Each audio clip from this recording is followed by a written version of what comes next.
All right, there we go. All right. I've been having technical issues all day. My camera's still not working, so you guys, sorry about that. I'm gonna have somebody come out here and fix my system. But if you guys can't hear me or you can't see my screen, please tell me. But as of right now, everyone can hear me, correct? We can hear you and we see your slides so far. All right, perfect, perfect, perfect. Welcome to our Thursday night, guys. Welcome, welcome, welcome. Happy Thursday. Once again, I'm seeing all the familiar faces in here. Good to see you all. I even see the Chicago Cubby Zoom user in the house, Malik. Good to have you on the call, brother. All right. That's fluffy. That's fluffy. All right. Okay, so we're going to go ahead and get started today. You guys know today is our Thursday night sales training calls, guys. We dedicate Thursdays strictly to our sales training and enhancing our ability to sell. Of course, you guys know that we've been working on most of the calls that we're doing right now are centered around the wellness program. We will eventually start training again and lending and things of that nature, but right now, focus has been strongly centered around the wellness program. So I just want to make sure that we stay equipped and stay on top of our sales game. Okay, so we've been talking about pre-framing and sounding natural and just really getting in there and getting some natural conversation going with these clients.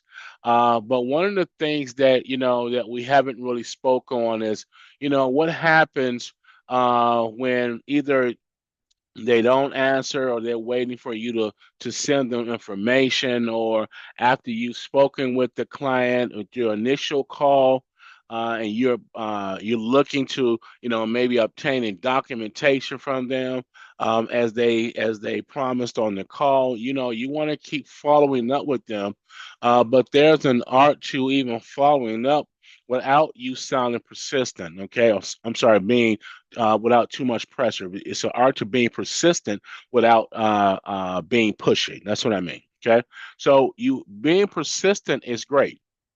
Being persistent is great. That's definitely needed in this field and in this industry of selling and trying to acquire customers.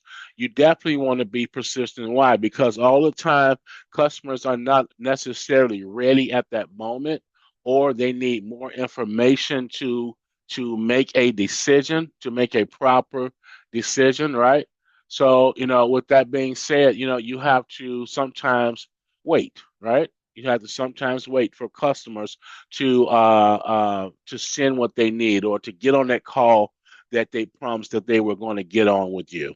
All right. So you calling and making sure that they're still going to adhere to those promises. Well, that's just you being persistent. You're following up. And that's what this is about today is the follow up. So how to master the follow up without being pushy. Okay. So that's a valid point, right? Someone brought that point up today. I forget who it was in the call earlier today that asked and said, you were on 6 calls with a particular client, and when is enough enough? Okay, when am I being too pushy? When am I becoming annoying? Annoying. Okay, so you guys understand that persistent number one. Uh, so on my side, there we go. Okay, so the key points that we're going to go over today is the sales success is not about one call. It's about consistent professional follow-ups. All right, we make that one call, we get our initial call out, but what happens after that call? Okay, we also persistent means staying engaged without creating that discomfort, meaning you are able to keep following up with those customers without making them feel uncomfortable with the persistence of the matter. Okay, being a little pushy. There's a little edge to that. It's a fine line with that. Okay, so today what we're going to learn is the art of the science of the result of that follow up if it's done right. Okay, so that's what we're going to go over today. Um, And that's just knowing that persistent is just the ability to remain consistently engaged. That's what this is. It's to remain consistently engaged, focused, and present with prospects over time without losing enthusiasm and professionalism. How do you do that? How do you stay persistent in the ability to remain consistent and engaging and focused and present and uh, uh, with prospects over time without losing enthusiasm, sorry, and professionalism. How do you do that? So the key traits of true persistence is consistency. Number one is consistency. Okay, consistency, following up with a structured system. Even when you follow up, what are you saying when you follow up with these customers? Why are you following up? I'm following up because of what? I left a voicemail the last time I tried to reach out to you. You did not respond, or it's very important um, that we get in contact with you. Okay. So one of the things that I was working on today is updating all of the email templates. So in the system, you'll be able to send out updated templates by tomorrow. Okay, so but just following up with a structured system and a reason why you're following up. I sent out an email. Hey, do you still want to schedule that appointment? I'm looking for the documents that we requested. That type of consistency and that follow up in a structured manner is what's going to create success. So, also, one of the key traits to true persistence is just really being patient, respecting the customer's decision making process. In other words, respecting their time. A lot of times we're so focused on getting to the finish line in terms of our commission and our sales, which is what we were just speaking of on the call on yesterday. Once you can get to the point of really not caring like that, whether I close this deal or not, I'm more concerned of getting my main concern is getting the customer's attention and the ability to get 10 more minutes with them. You need the right to have that conversation. So that's what you're chasing after.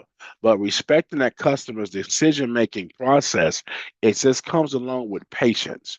And so instead of looking at the end goal and that commission and trying to rush the process, you want to give them the time that they need. Be respectful of the time that they need, but also set a commitment. Set a commitment when we're going to circle back around. Here's the date and the time. I know you probably need a little time to digest what I'm saying, or maybe getting your schedule and your books together because I know you're extremely busy. But make sure that you set a time and a date. Set a time and a date. Okay. So professionalism, always providing value, not pressure.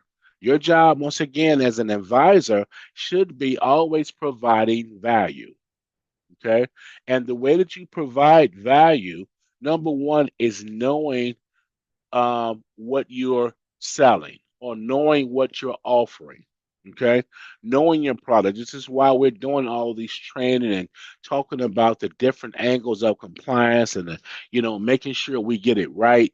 Some things we're going to, do and some things we're going to have to change and tweak and things of that nature. Why? Because we want to make sure that we're always providing value. Okay. We want to make sure that we're always providing the value. All right. So, adaptability, adjusting approach based on the feedback. Okay. Adjusting your approach based on that feedback. You ought to be adaptable in the conversation and adaptable in your pitch, things of that nature. So you can adjust your approach based on the feedback that they're giving you, whether they're not interested, whether or not they're too busy, whether they're giving you standoffish energy. You have to adjust your approach. So you have to be adaptable and know when that's happening. Okay. So when someone is telling you and they're giving that energy like they gotta go, they gotta go, they gotta go, the last thing that you want to do is start pitching your your product. They're not hearing you. Okay. They're not hearing you. So you want to make sure that you're respecting their time. Respect their time. and respect their decision-making process. So now 80% of the sales require about 5 follow-ups, but 44% of salespeople give up after the first follow-up. I thought that was really horrible in numbers. 44%, that's almost half of the salespeople give up on following up with customers after the first follow up. That's crazy. That's crazy, right? So 80% of the sales require 5 or more follow-up calls. So that person that asked that question today, I forgot who it was that had the 6 calls. You know, that's typically what 80% of those sales require, 5 to 6 follow-up calls. So now just see from those 6 calls and the emails that you sent out, see what the reaction is going to be. Give it time. Okay, give it time. So now the fine line between persistence and pushiness. How many have seen that before? Where people are trying to solicit you for something, they're trying to present something to you, and they're trying to be persistent, but boy oh boy, they start getting pushy, and you're like, man, if you don't leave me alone, and you got some choice words for them now at this point because they're steady being pushy, and you got things to do. You don't want to be that person on the other end. Okay. You don't want to be that person on the other end that the consumer, the customer is looking at you in that manner. Okay. You want to make sure that you're following up, number one, again, with a structured system. Okay. So persistent is positive. All right. So consistency, patience, and professionalism and adaptability. Those are the traits of being persistent. Pushiness is a negative thing, over contacting without the purpose, over contacting these customers without purpose. Okay, you don't know what you're saying to them when if you're not putting any thought to what you're going to say when you're steady calling them. Okay, and you don't have the purpose. All right, so your calling now becomes null and void. So pushing this, okay, it's over contacting without purpose. Okay, or even using high pressure language. Hey, you got to call me back right away. I need you to call me now. Listen, call me please. This is really important. That you call me in the next 10 minutes. That high pressure type language. Too much of that is not good. I'm not saying that you can't use some tones with customers to say things such as, "Hey, it's really important that you call me." But when you start you start calling back to back, like, "Please give me a call. It's important that you call me in the next 10 minutes. Hey, if you don't call me in the next hour, things like that." That type of tone, people do that in sales all the time. It's called high pressure language. You don't want to be that guy. Okay. A lot of times people use, especially in collections, they use high pressure language all the time. You guys have been exposed to that, I'm sure. Okay. So also ignoring the signals from the prospect. We talked about that yesterday. All right. Anthony called it buying signals, right? Or just signals, period. Whether they're sending signals whether they're interested in speaking with you, they give you signals of whether they're blocking what they're saying to you or what you're saying to them, right? So, in you ignoring those signals is going to cause you to really kill that potential prospect or that potential deal because they're really blocking you out now because you're ignoring the signals instead of acknowledging the signals. Use the signals as a sales piece. Hey, I can kind of see I can kind of tell that you're not really interested in hearing what I got to say, but I promise you, the last guy kind of felt the same way before. I completely understand how you feel, but what I found is if you give me 10 seconds or 10 more, I mean, give me a second or two, I'll be able to explain to you in full detail why this program is so important and how it's going to, put X amount of dollars or a great deal of dollars back into your bottom line. Okay.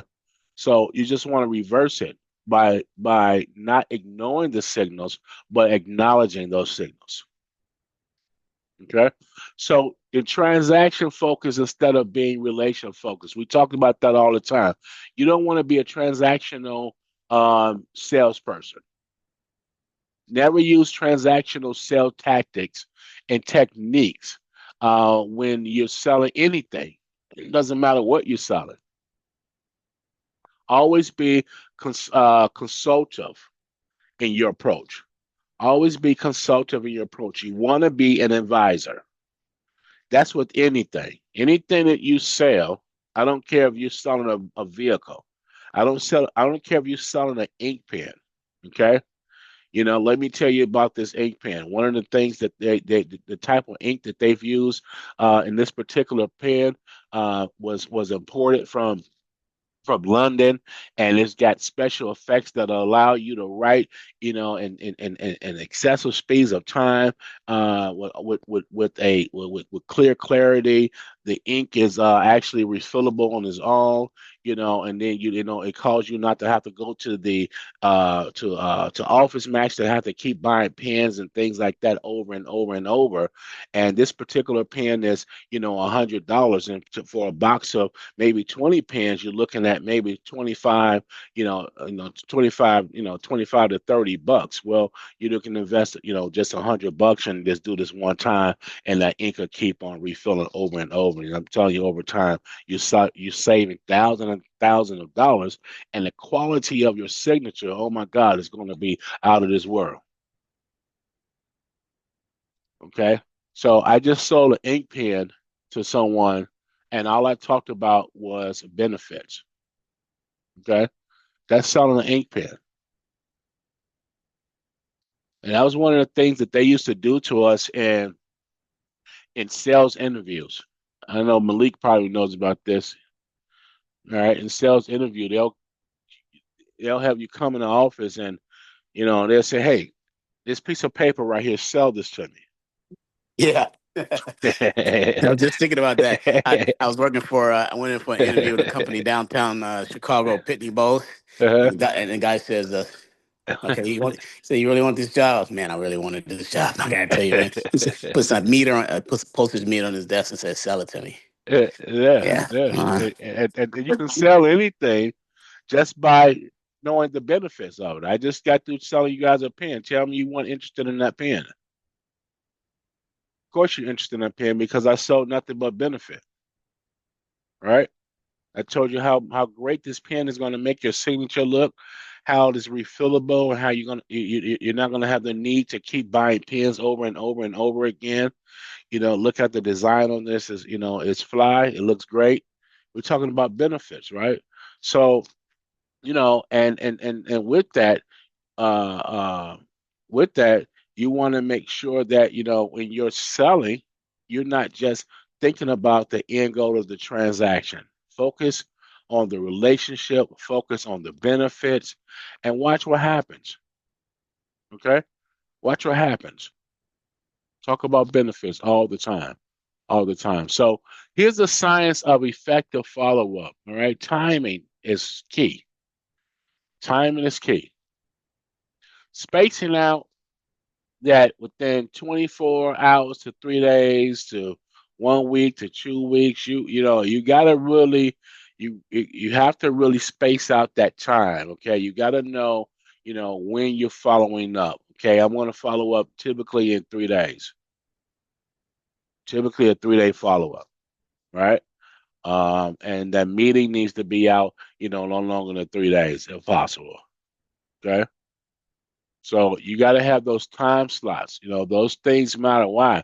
Because here's the reason why. Just the psychological part of why time matters.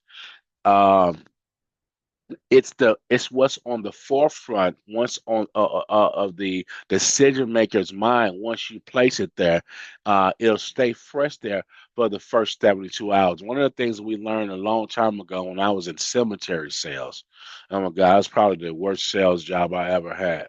Okay, I lasted maybe 2 months before I quit.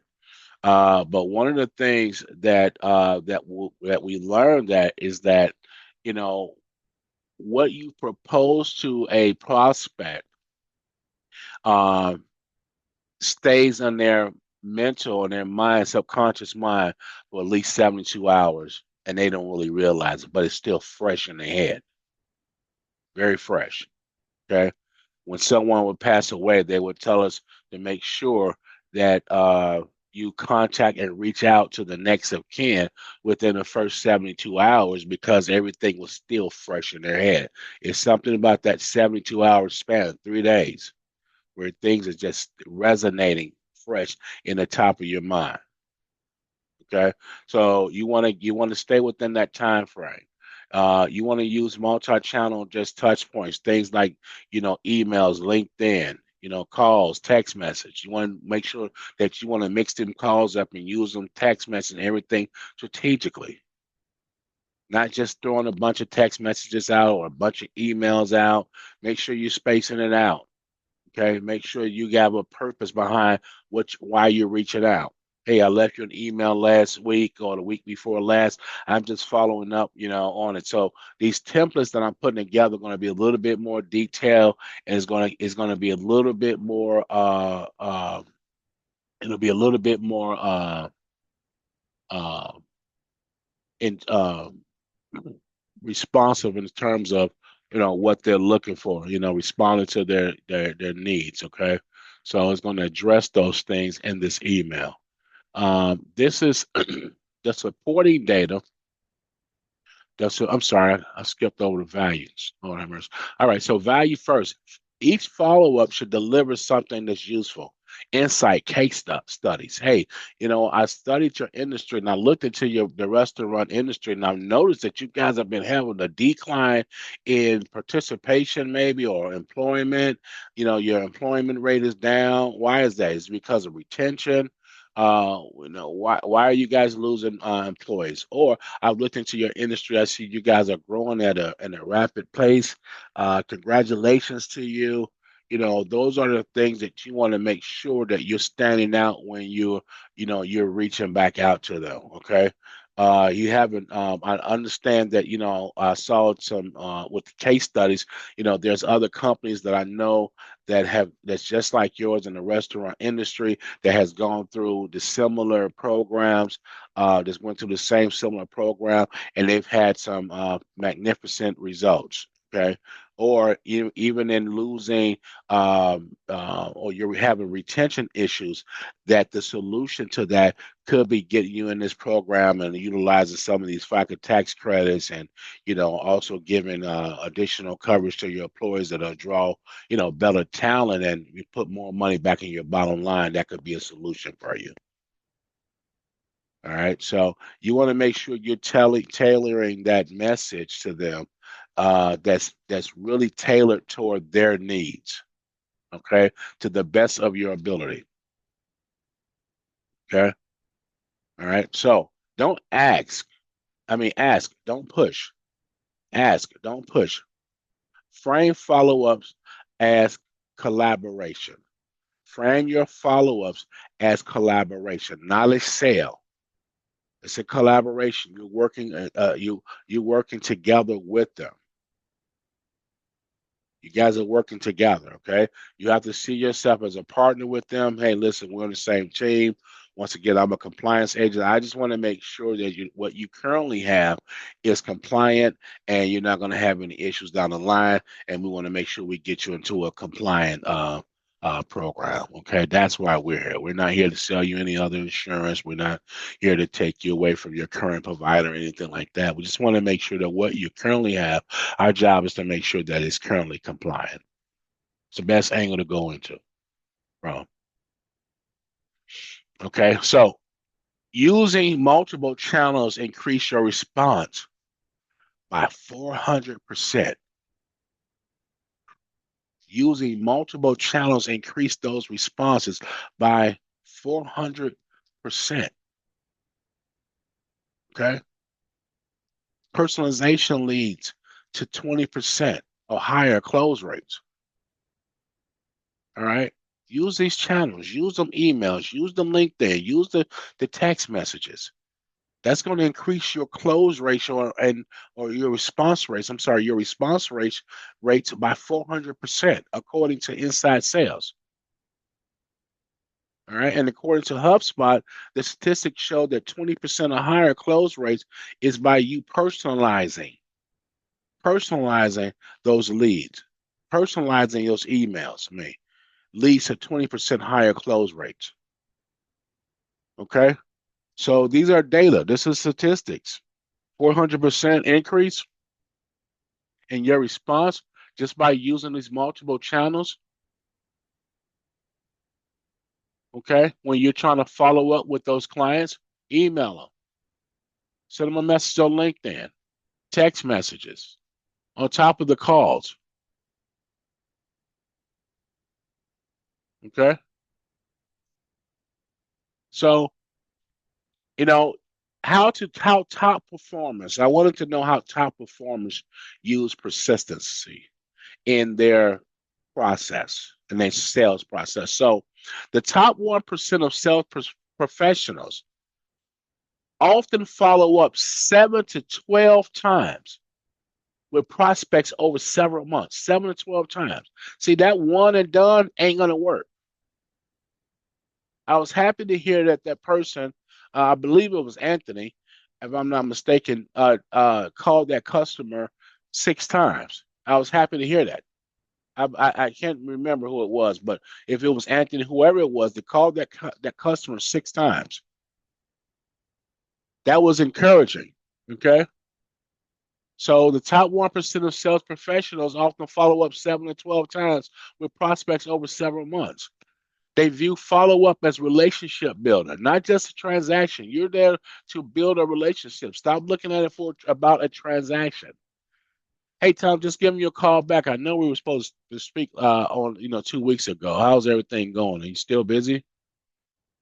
I know you guys must be really busy during this season, huh? Okay. When you're talking with customers and clients, you want to have that rapport building session with them all the time. Stop going stop going dead directly to exactly what you want, before warm them up. Okay. That's part of your pre-framing. Okay.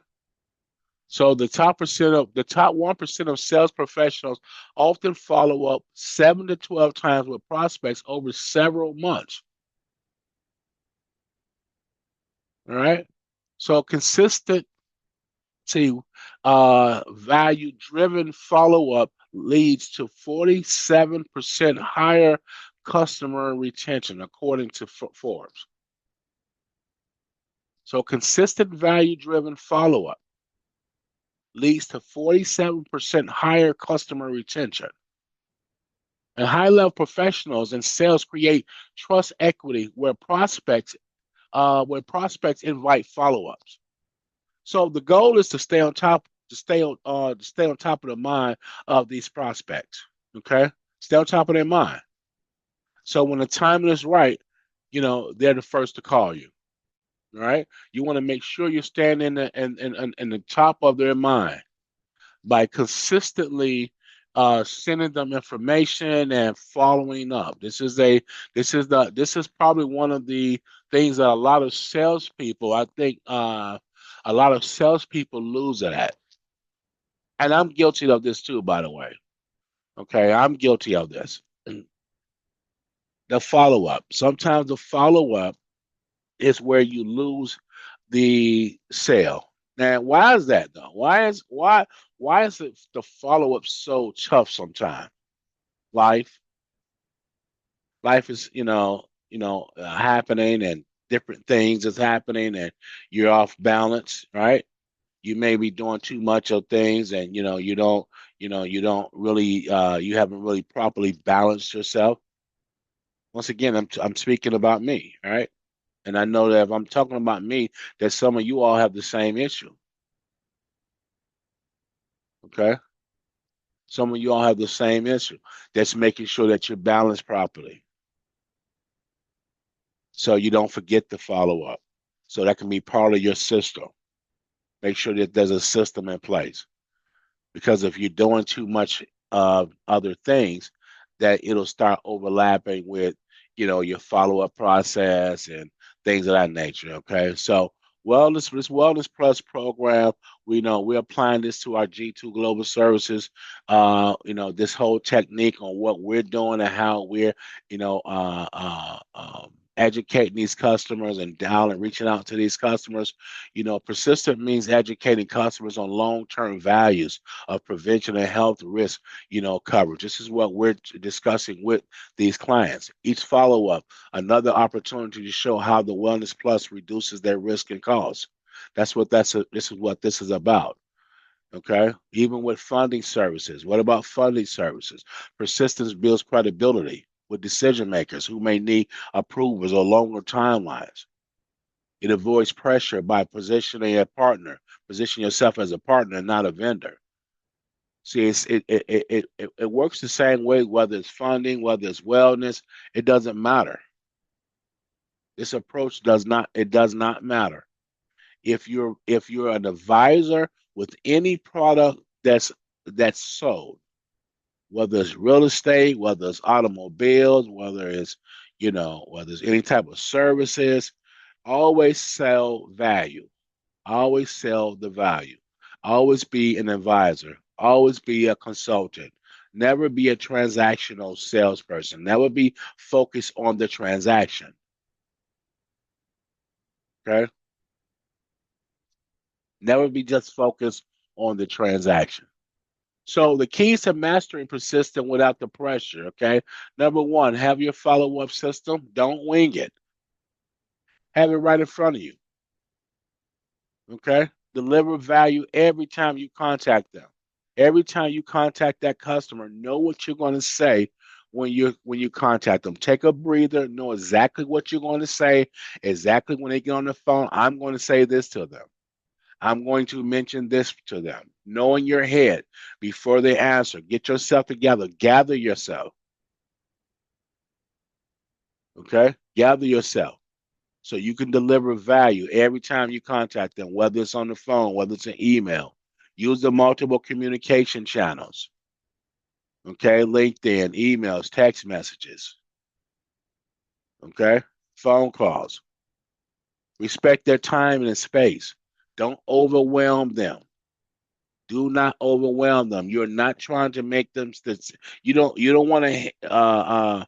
You don't want them to hate to see you coming. Okay, so there's a thin line between being persistent and being pushy. The thin line. You want to make sure you stay energized and confident.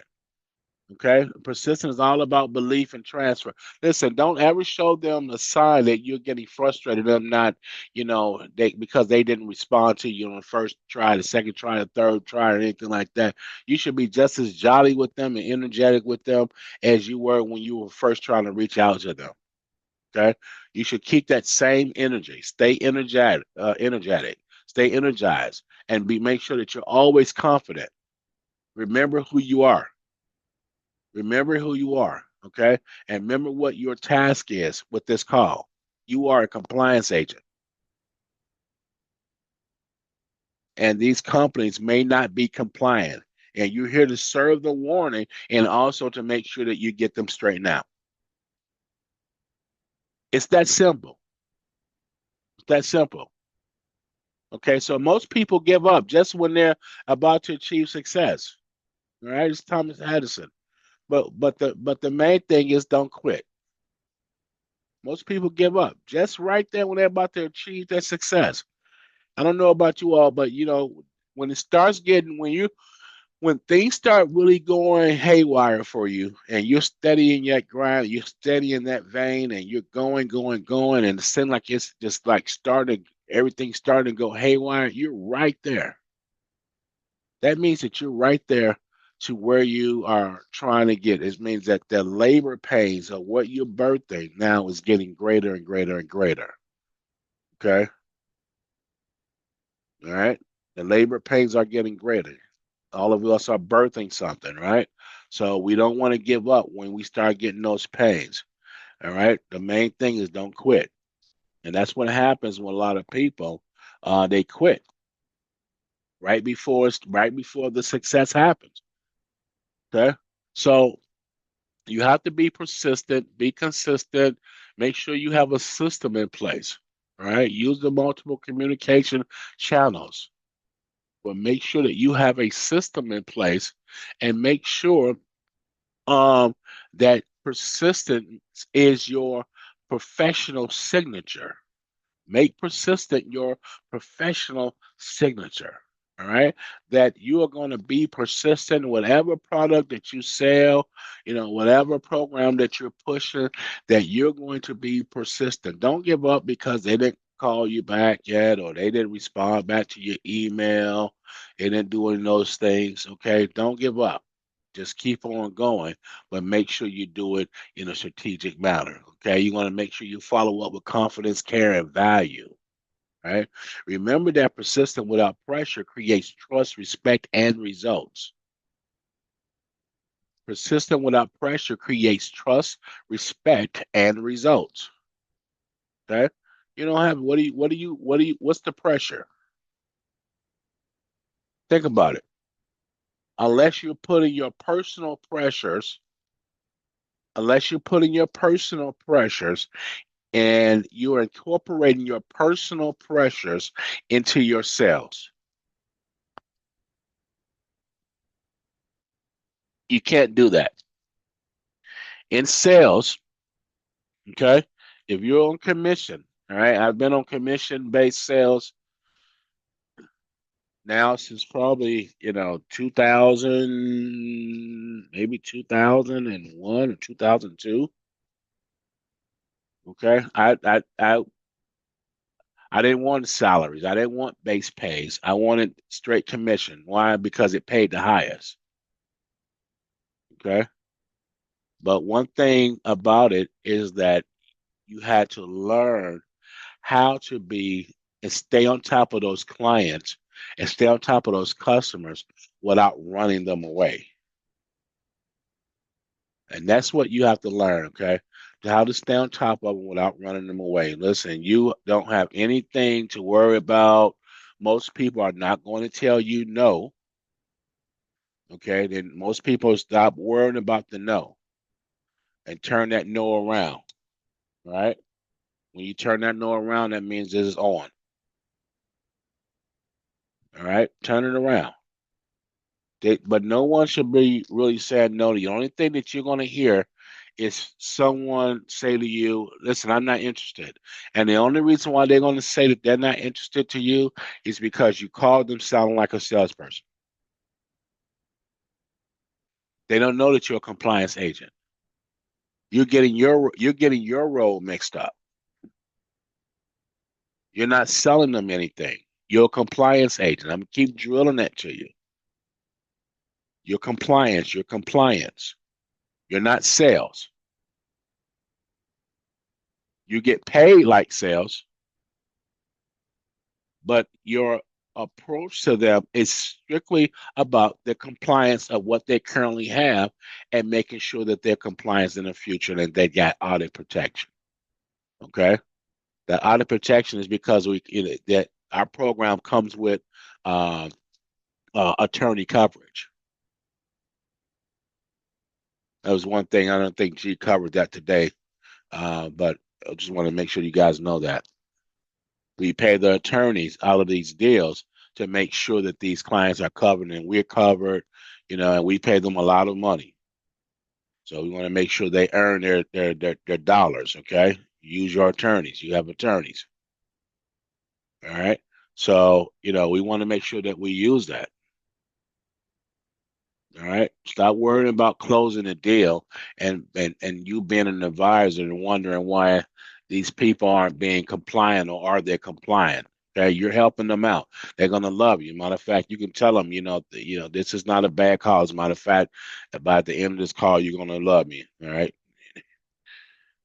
Okay. So, and why? Because I'm here to possibly save you from some future infractions and to also put money back into your bottom line and to give your employees additional coverage at no net cost to them.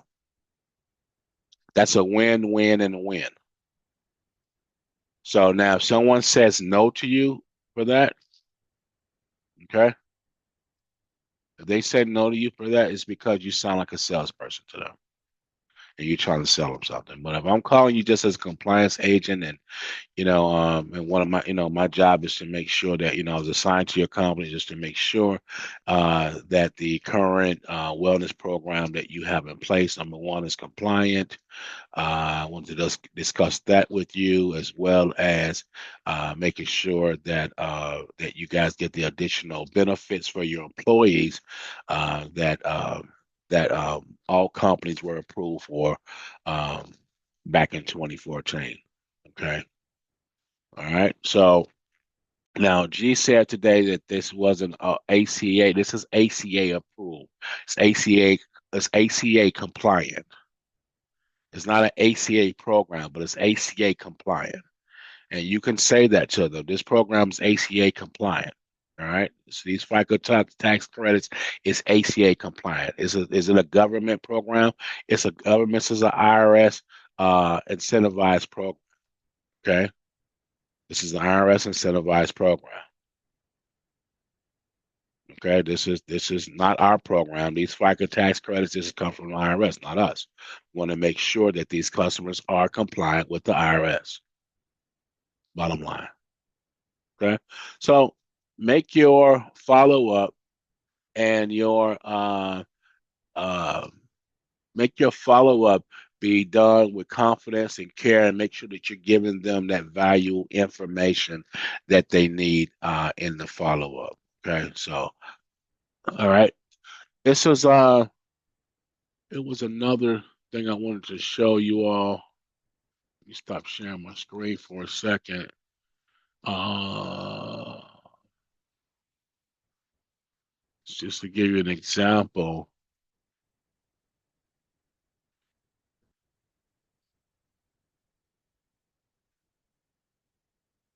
So what we're going to do is all of those email templates that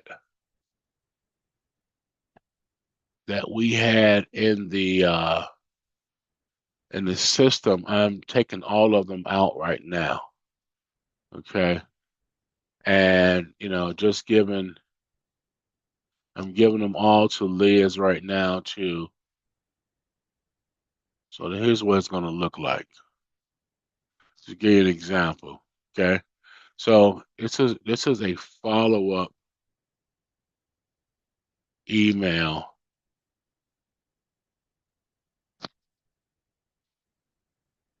Second. Oh, this is a follow-up email. Let's see if I can put this inside of the chat. Keep chat here. It's too big. Okay, let me just share my screen. Okay. So it's a follow-up email like this, okay?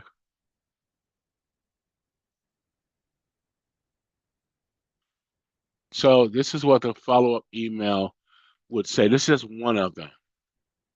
Hey Tom, I wanted to follow up you regarding the wellness tax credit and FICA reimbursement program.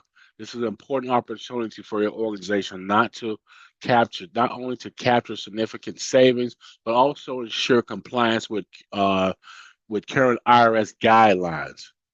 Many employees don't realize, and I wanted to put in here so they can get the information and give them a little scared, just a little scared that it could be something wrong a little bit.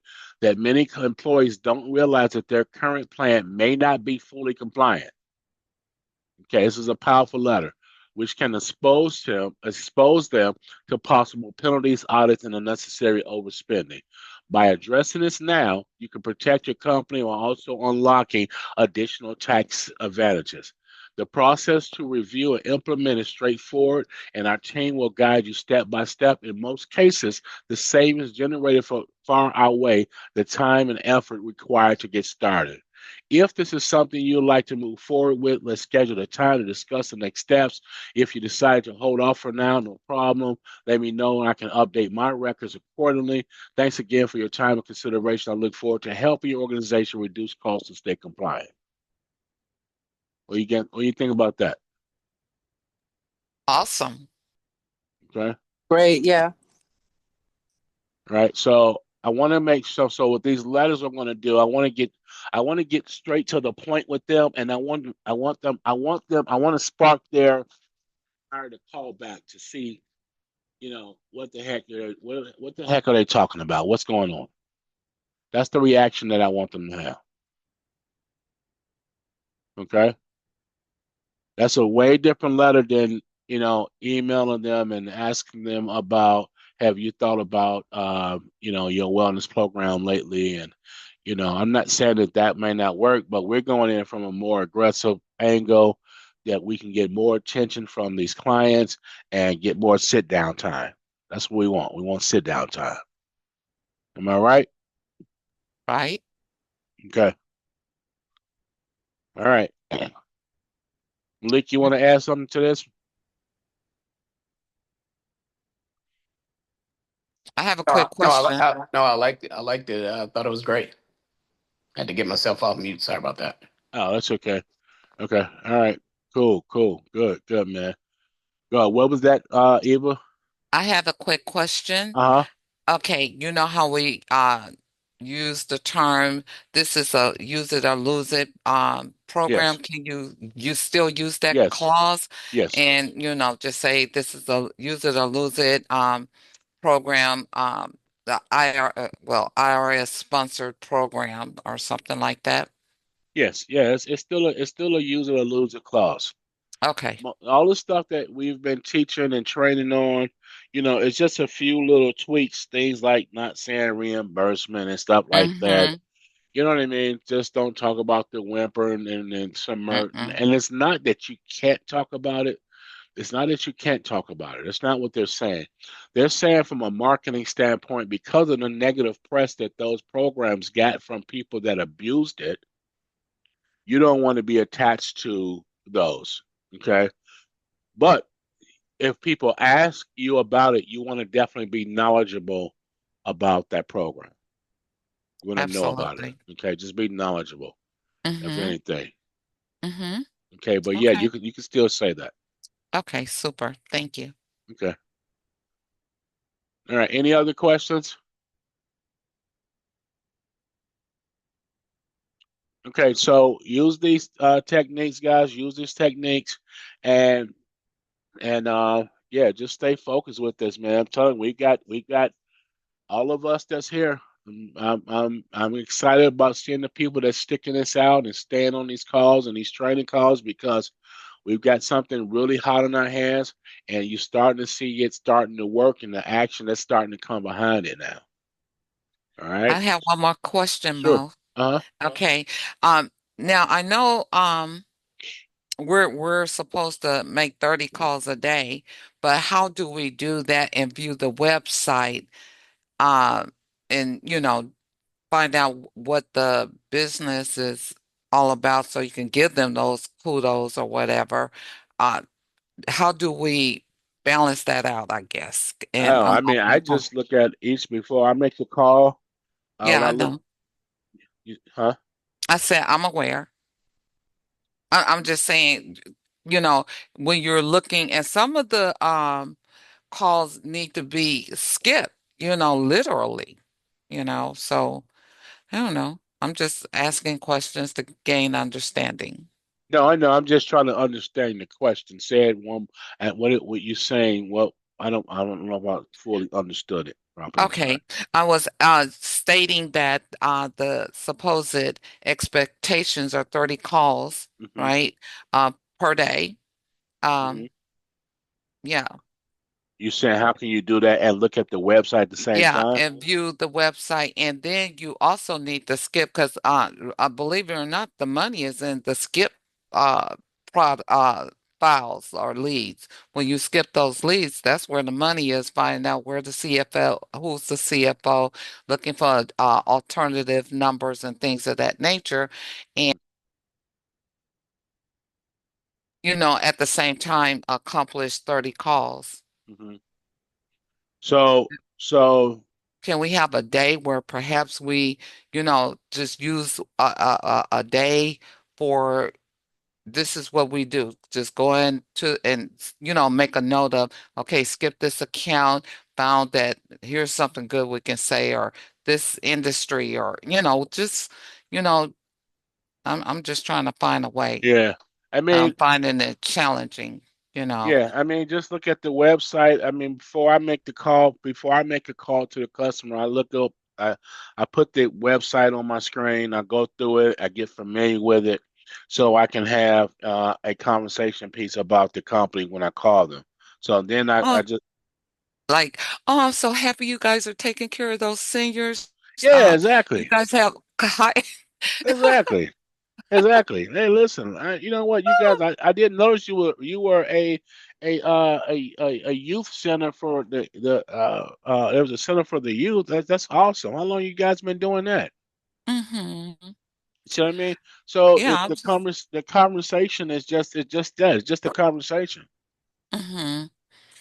Well, Okay. okay. Yeah.